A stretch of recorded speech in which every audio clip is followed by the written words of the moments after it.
Welcome to திலோ aari creative. இன்றைக்கி நம்ம என்ன கிளாஸ் பார்க்க போகிறோன்னா 24th கிளாஸ் பார்க்க போகிறோம். என்ன கிளாஸ் பார்த்தீங்கன்னா கிராஸ் லோடிங் ஸ்டிச். நம்ம போன கிளாஸ் 23 உடையது லோடிங் ஸ்டிச் பார்த்தோம். அதில் என்ன பார்த்தோம் அப்படின்னா ஸ்ட்ரெயிட் லோடிங் பார்த்தோம். ஸ்ட்ரெயிட் லோடிங் ஸ்டிச் எப்படி எடுக்கிறது, எல்லாத்துக்கும் லோடிங் ஸ்டிச்னாலே எடுக்கிற மெத்தட் எல்லாத்துக்குமே ஈவன் மெத்தடு தான். ஆனால் ஸ்டிச்சஸ் மட்டும்தான் வேரியேஷன் ஆகுமே நம்மளுக்கு, ஏன்னா அது மட்டும்தான் சேஞ்ச் ஆகி வரும். அந்த வகையில் இன்றைக்கி கிராஸ் லோடிங் ஸ்டிச் பார்க்க போகிறோம். ஸ்ட்ரெயிட் லோடிங் ஸ்டிச் யாருமே பார்க்கலன்னா அந்த வீடியோவை போய் ஃபுல்லாக பாருங்கள். நான் ஸ்டிச்சஸில் எங்கேருந்து எங்கே ஸ்டார்ட் பண்ணணும் எல்லாமே அதில் சொல்லியிருப்பேன். அதில் பார்க்காதவங்க நான் இதுலேயும் ஒரு சின்ன கிளாரிஃபிகேஷன் மாதிரி உங்களுக்கு கொடுத்துட்றேன். நீங்கள் டவுட் எல்லாமே கிளியராக பார்க்கணும், அதில் போய் பார்த்துக்கோங்க. நம்ம செயின் இப்போது ஒரு பாக்ஸ் எடுத்துருக்கோம் இல்லையா, ஒரு பாக்ஸ் மேலே சின்ன ஜரி த்ரெட்டை வச்சு நம்ம ஒரு பாக்ஸை கம்ப்ளீட் பண்ணிட்டோம். இந்த பாக்ஸை கம்ப்ளீட் பண்ணிட்ட பிறகு நம்ம கிராஸ் லோடிங் எப்படி எடுக்கணும் அப்படின்றத பார்க்கறதுக்கு முன்னாடி எங்கேருந்து எப்படி எடுக்கிறோம் அப்படின்றத நான் இந்த சைடு சொல்லிடுறேன். செயின் இந்த உள் சைட்லேருந்து எடுத்துகிட்டு அவுட்டர் சைடு போகணும். மறுபடியும் அவுட்டர்லேருந்து எடுத்துகிட்டு இந்த உள் சைடு வரணும், மறுபடியும் அவுட்டர் வரணும். ஓகேவா? இந்த மெத்தடில் தான் நம்ம ஸ்டிச்சஸ் எடுப்போம். இது ஃபுல்லாக உங்களுக்கு டவுட் கிளியர் ஆகணும்னா இதோட ஸ்ட்ரெயிட் லோடிங் ஸ்டிச்சில் நான் சொல்லியிருப்பேன் இல்லையா, நீங்கள் அதை போய் பார்த்துட்டு வந்துடுங்க. அதை பார்த்துட்டிங்கன்னா உங்களுக்கு ஃபுல்லாகவே உங்களுக்கு புரிஞ்சிடும். இப்போது கிராஸ் லோடிங்கில் பொறுத்த வரையுமே எல்லாருக்குமே ரொம்ப இம்பார்ட்டன்ட் ஸ்ட்ரெயிட் லோடிங் கிடையாது, கிராஸ் லோடிங் தான் இம்பார்ட்டன்ட். ஏன்னா ஒரு லேயரில் நம்ம வெறும் சில்க் த்ரெட்டில் டபுள் கலர்ஸு 3 கலர்ஸை கொடுத்து எனக்கு கிராஸ் லோடிங்கில் மட்டும் பண்ணுங்க லேயருக்கு போதும் அப்படின்னு சொல்லிட்டு நிறைய கஸ்டமர்ஸ் கேட்பாங்க. நானே நிறைய கஸ்டமருக்கு அதை பண்ணி கொடுத்துருக்கேன். ஓகேங்களா? அந்த வகையில் கிராஸ் லோடிங்கில் அதுதான் ரொம்ப அழகாக இருக்கும் பார்க்குறதுக்கு. நான் இதை கம்ப்ளீட் பண்ணி முடித்தோடனே உங்களுக்கே தெரியும் அவ்வளோ லுக்காக அழகாக இருக்கும் அதை பார்க்குறதுக்கு. நீங்களுமே ட்ரை பண்ணி பாருங்கள். அந்த கிராஸ் லோடிங்கை இப்போது ஒரு சிலர் இந்த கிராஸில் எடுப்பாங்க. ஓகேவா? இந்த கிராஸில் எடுத்து போடுவாங்க. ஒரு சிலர் என்ன பண்ணுவாங்கன்னா, இப்போ இங்கே பாருங்கள், இப்போது இந்த கிராஸ் இருக்கு இல்லையா, இப்போது இந்த கிராஸிங்கில் ஒரு சிலர் ஸ்டிச்சஸை எடுப்பாங்க. இதுவே ஒரு சிலர் என்ன பண்ணுவாங்க அப்படின்னா இந்த கிராஸிங்கில் எடுப்பாங்க. ஓகேவா? 2 மெத்தடில் கிராஸிங் எடுப்பாங்க. ரெண்டுமே ஒரே மெத்தடு தான். ஓகேவா? ரெண்டுமே ஒரே மெத்தடு தான். எதை வேணால் எடுக்கலாம். யாருக்கு எது ஈஸியாக இருக்கோ அந்த மெத்தட் எடுத்துக்கோங்க. மேலே இருக்கிறது எடுத்திங்கன்னா மேலே ஸ்டார்ட் பண்ண போகிறீங்க, கீழே இருக்கிறது எடுத்திங்கன்னா கீழே ஸ்டார்ட் பண்ண போகிறீங்க. இப்படி தான் எடுத்து நீங்கள் ஸ்டார்ட் பண்ண போகிறீங்க. சரியா? இதில் இப்படி தான் போடணும் அப்படி தான் போடணும் அப்படின்றது கிடையாது. எந்த சைடு வேணால் எடுக்கலாம், எந்த மெத்தடில் வேணால் நீங்கள் கிராஸிங் எடுத்துக்கலாம். இப்போது ஃபஸ்ட்டு பாருங்கள் ஸ்டிச்சை. நான் இந்த கிராஸிங் மெத்தடை நான் ஃபஸ்ட்டு எடுக்கிறேன். இப்போது நான் அந்த கிராஸிங் எடுக்கிறதுக்கு ஃபஸ்ட்டு நான் என்ன பண்ணிக்கிறேன், உள் சைட் இந்த கார்னர் இருக்கு இல்லையா, இந்த கார்னரில் உள் சைட்லேருந்து நான் செயின் எடுத்துக்கிறேன்.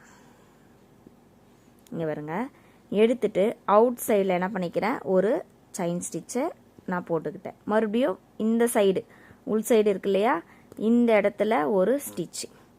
இந்த இடத்துல கொஞ்சம் பஃபியாக இருக்குது அப்படின்னு நினைக்கிறவங்க நீங்கள் அந்த இடத்துல கொஞ்சம் தள்ளியே கூட நீங்கள் எடுத்துக்கலாம். ஆனால் கொஞ்சம் பஃபியாக இருந்தால் மட்டும்தான் நம்மளுக்கு பார்க்கறதுக்கும் நீட்டாக இருக்கும், ஈஸியாகவும் இருக்கும் போடுறதுக்கு. இல்லைன்னா கிராஸை மிஸ் பண்ணிடுவீங்க. நீங்கள் எந்த வகையில் கிராஸ் வருது அப்படின்றத மிஸ் பண்ணிடுவீங்க. அதனால் அதை மட்டும் பார்த்து கிராஸ் எடுத்துக்கோங்க. கிராஸ் இன்னொன்று கிராஸ் எடுக்கிறவங்க எந்த சைடில் எடுத்தாலுமே சரி ஒரே ஸ்டெப்பு தான். என்ன அப்படின்னு பார்த்தீங்க அப்படின்னா, இப்போ இங்கே பாருங்கள், இருங்க நான் எடுத்துடுறேன். இப்போ பாருங்கள், இந்த இடத்துல கிராஸ் எடுக்கும் போது இப்போ இங்கே பாருங்கள், ஒரு பாக்ஸில் இப்படி கிராஸ் எடுக்கிறீங்க அப்படின்னா இந்த கிராஸ் ஒரு ஸ்டெப்பில் இந்த மாதிரி நின்று இந்த இடத்த ஃபுல்லாக ஒரு ட்ரையாங்கிள் மாறி இருக்கணும். கரெக்டாக? ஒரு சிலர் இதுதான் கரெக்டான மெத்தடு. ஒரு சிலர் எப்படி பண்ணிடுவாங்க அப்படின்னா இப்படி கிராஸை எடுத்துகிட்டே இப்படி போயிடுவாங்க, இந்த இதுவை இப்படி சேர்த்துருவாங்க. ஓகேவா? இது தப்பானது. ஓகேவா? இந்த கிராஸ் வரக்கூடாது. இப்போது இந்த மாதிரி இந்த ஷேப் வரணும் நம்மளுக்கு.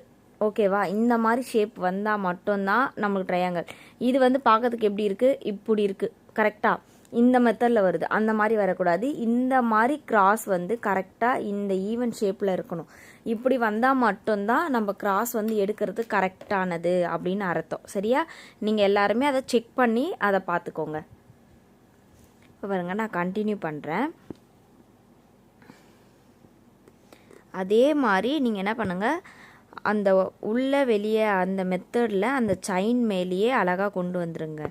கொண்டு வந்துட்டு நீங்கள் அந்த கிராஸை மட்டும் கண்டினியூஸாக வர மாதிரி பார்த்துக்கோங்க. எங்குமே ஸ்டாப் பண்ணுற மாதிரி வேண்டாம்.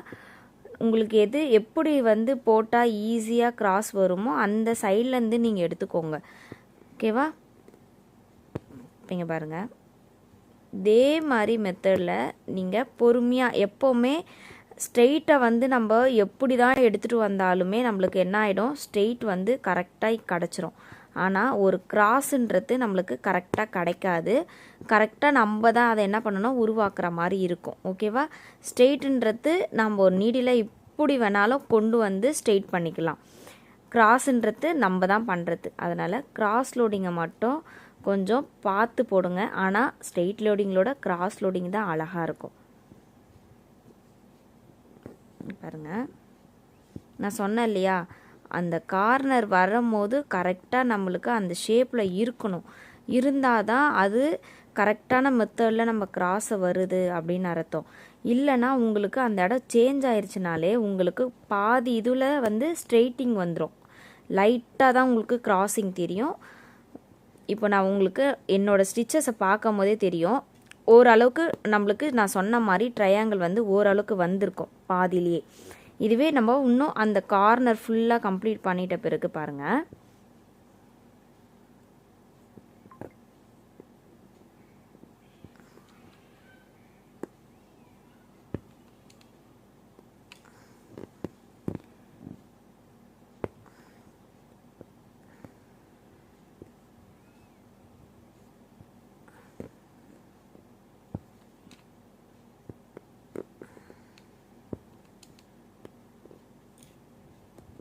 இங்கே பாருங்கள், நான் சொன்னேன் இல்லையா, இந்த இடத்துல வந்து சொன்ன மாதிரி அந்த ஷேப்பு வரணும்னு சொன்னேன் இல்லையா, அந்த முக்கோண ஷேப்பு அது எவ்வளோ ஈவனாக வந்திருக்கு பாருங்கள்.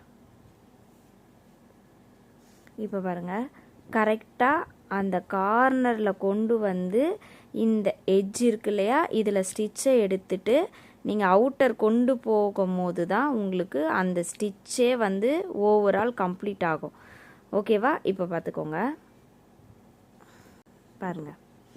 இப்போது நான் சொன்ன மாதிரி இந்த இடத்துல என்ன இருக்குது, எனக்கு ஷேப்பு கரெக்டாக வந்துருச்சா?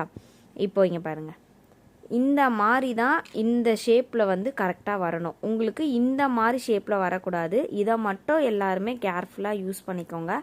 இதை மட்டும் கரெக்டாக பண்ணிட்டீங்கன்னா உங்களுக்கு கிராஸ் வந்து எல்லாமே சூப்பராக வந்துடும். இதில் வந்து கலர் சேஞ்ச் பண்ணணுன்னா நீங்கள் நேற்று நான் சொன்னேன் இல்லையா, ஸ்ட்ரெயிட் லோடிங்கில் அதே மாதிரி என்ன பண்ணணும், ஸ்ட்ரெயிட் லோடிங்கில் கலரை வந்து பாதி தூரம் வரையும் மார்க் பண்ணிவிட்டு நீங்கள் என்னென்ன கலர் யூஸ் பண்ணணுமோ யூஸ் பண்ணிக்கலாம்.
இப்போ பாருங்கள், நான் இந்த இடத்துல வந்து கலர் சேஞ்ச் பண்ண போகிறேன்.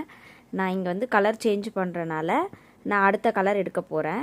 அது எப்படி சேஞ்ச் பண்ணணும்னா அதே மாதிரி தான், நம்ம எங்கே என் பண்ணுறோமோ அந்த இடத்துலேருந்து அவுட்டர் கொண்டு வந்து ஒரு ஸ்டிச்சை போட்டுட்டு அதுக்கப்புறம் நம்ம என்ன பண்ணிக்கணும், அடுத்த கலரை கொண்டு வந்துக்கணும். இங்கே பார்த்துக்கோங்க, இந்த மாதிரி தான் நான் உங்களுக்கு நேற்று கிளாஸ்லேயே சொல்லியிருப்பேன். போடுற ஸ்டிச்சு வந்து நம்ம எண்ணாட்டு வந்து உள்ளே போயிடணும், மேலே எங்கேயுமே இருக்கக்கூடாது சொல்லியிருக்கேன் இல்லையா, அந்த மாதிரி எண்ணாட்டு உள்ளே போயிடணும். ஓகேவா? இப்போ நம்ம என்ன பண்ணிக்கலாம், இங்கேருந்து அடுத்த ஸ்டிச்சஸை கலரை வச்சு ஸ்டார்ட் பண்ணிக்கலாம். இப்போ பாருங்கள், நான் அடுத்த கலரு எடுத்துகிட்டு வந்திருக்கேன். இப்போ உள்ளேருந்து வெளியே எடுத்துகிட்டு வந்து ஒரு செயினை போட்டுட்டு நம்ம என்ன பண்ணணும், மேலே கொண்டு போயிடணும். அதே கிராஸ் லோட்லேயே அப்படியே என்ன பண்ணணும், அடுத்த கலர் மாற்றணும் அப்படின்னா நீங்கள் தேர்ட் ஒன் கலர் கூட நீங்கள் அப்படியே மாற்றிக்கலாம். இல்லை டபுள் கலரையே வந்து நான் சேஞ்ச் பண்ணி போடுறோம் அப்படின்னாலும் நீங்கள் அதை போட்டு கண்டினியூஸாக பண்ணிக்கலாம்.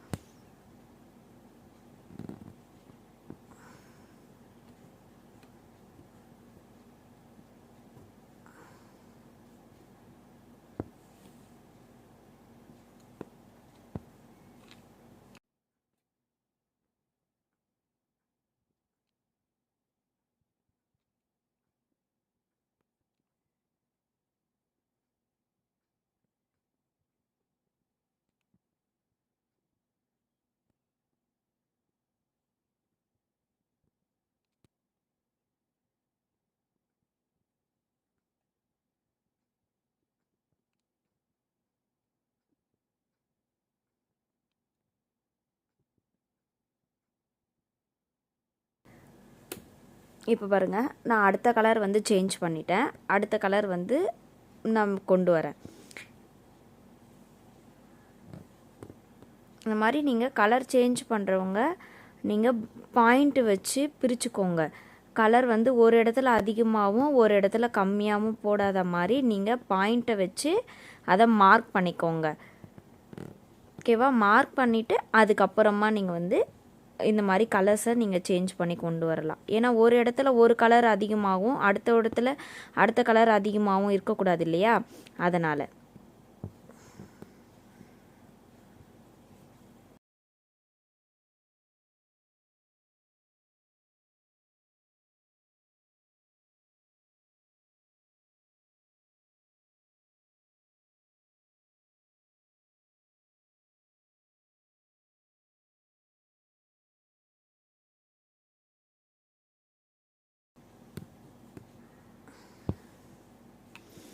இப்போ பாருங்கள் எல்லாருமே, நான் இங்கே சொன்னேன் இல்லையா, இந்த ட்ரையாங்கிள் ஷேப்பில் இங்கே வந்து கரெக்டாக வரணுன்ட்டு. இப்போ பாருங்கள், நம்ம முடிக்கிறதுக்கு கரெக்டாக அந்த ஷேப் வந்து நம்மளுக்கு என்ன ஆகுது, கரெக்டாக ஈவனாக கிடைக்கிது. இப்போது நம்ம ஸ்டார்டிங் பிகினிங்கில் என்ன பண்ணுறோமோ அதுதான் பின்னாடி நம்மளுக்கு என்ன ஆகுது, கரெக்டாக உங்களுக்கு பாயிண்டில் வந்து ஸ்டாப் ஆகும். இப்போ பார்த்தீங்கன்னா தெரியும், அது ஒரு ட்ரையாங்கிள் ஷேப்பில் கரெக்டாக நிற்கிது இல்லையா நம்மளுக்கு. அவ்வளோதான், இந்த தான் விஷயமே. நம்ம என்ன அங்கே ஸ்டார்ட் பண்ணுறோமோ அதில் எடுத்துகிட்டு வந்து எட்ஜ் பண்ணி நம்ம கரெக்டாக முடிக்கணும்.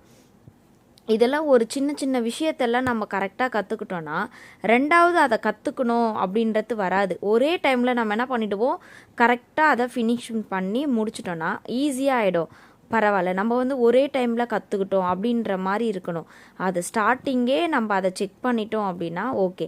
நம்ம அதில் செக் பண்ணாமல் நம்ம ஃபினிஷிங் வரையும் கரெக்டாக கொண்டு வந்துட்டு ஃபினிஷிங்கில் வந்து அந்த கிராஸ் வரலை, ஸ்ட்ரெயிட் ஆயிடுச்சுன்னா நீங்கள் போட்ட ஸ்டிச்சு மொத்தமாக என்ன பண்ணணும், ரிமூவ் பண்ணுற மாதிரி ஆகிடும்.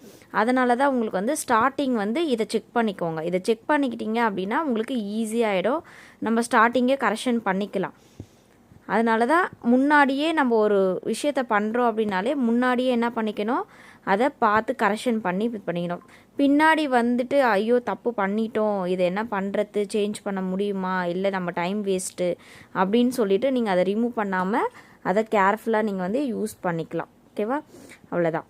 இப்போது நான் இதை வந்து சுற்றி வந்து செயின் ஸ்டிச் கொடுத்துட்டு, நேற்று சொன்ன மாதிரியே தான் செயின் ஸ்டிச்சை கொடுத்துட்டு நான் வந்து பீட் கொடுத்து காமிக்கிறேன்.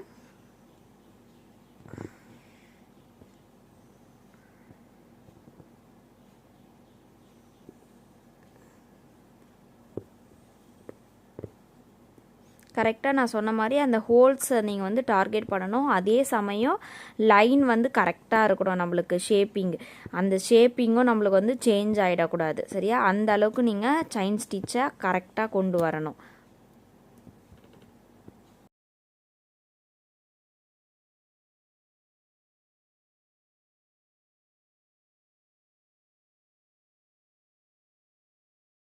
அவ்வளோதான்.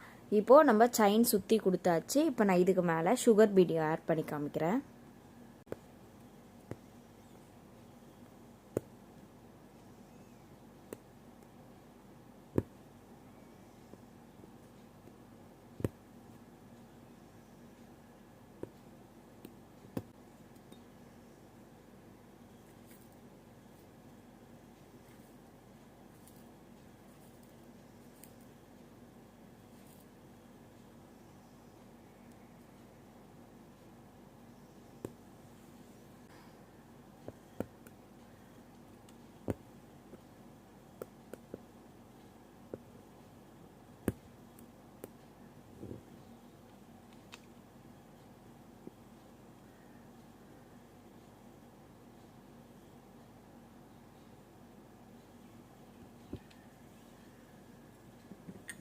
இப்போ பாருங்கள், நம்ம ஃபுல்லாக வந்து சுகர் பீடு வந்து கொடுத்த பிறகு அதோட லுக் எப்படி இருக்குன்னு பார்த்தீங்களா?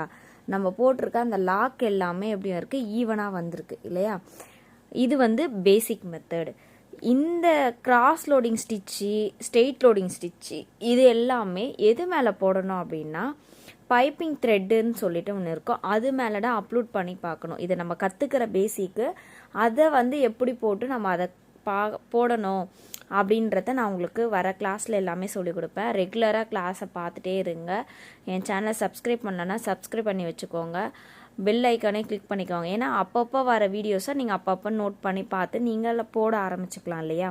அதனால் உங்களுக்கு இந்த கிளாஸ் பிடிச்சிருந்தா கீழே லைக் பண்ணுங்கள், கமெண்ட் பண்ணுங்கள். ஓகே, பாய்.